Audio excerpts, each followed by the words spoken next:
ভারতের গুজরাটের আহমেদাবাদে বিমান বিধ্বস্তের ঘটনায় সবশেষ তথ্যমতে অন্তত ১৩৩ জন নিহত হয়েছেন। এ সংখ্যা আরও বাড়তে পারে বলে আশঙ্কা করা হচ্ছে। সংবাদ মাধ্যম নিউজ ১৮ এ তথ্য জানায়, বিমানটিতে ২৩২ জন সাধারণ যাত্রী এবং ১০ জন ক্রু ছিলেন বলে জানা গেছে। বৃহস্পতিবার দুপুরে আহমেদাবাদের সর্দার বল্লভভাই প্যাটেল বিমানবন্দর থেকে বিমানটি যুক্তরাজ্যের লন্ডনের উদ্দেশ্যে উড্ডয়ন করে। উড্ডয়নের কিছুক্ষণ পরই এটি আছড়ে পড়ে।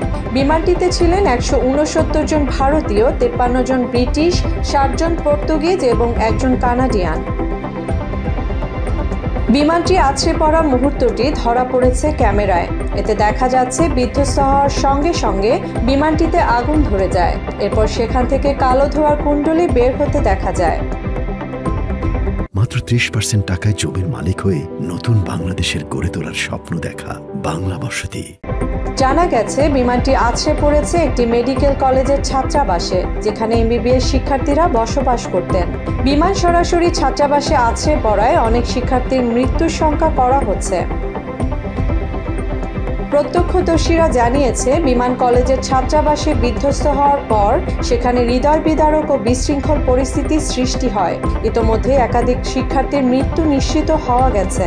যদিও আনুষ্ঠানিকভাবে স্থানীয় সরকারের পক্ষ থেকে শিক্ষার্থীদের মৃত্যুর সংখ্যা নিয়ে কিছু বলা হয়নি। তবে স্থানীয় এক কর্মকর্তা জানিয়েছে, এই দুর্ঘটনায় অনেক তরুণের প্রাণ গেছে। মূলত তিনি এই ছাত্রাবাসের শিক্ষার্থীদের কথাই বলেছেন। তিনি বলেন, আহমেদাবাদের ইতিহাসে এটি অন্যতম একটি কালো দিন। এত তরুণের মৃত্যুতে তারা শোকাহত।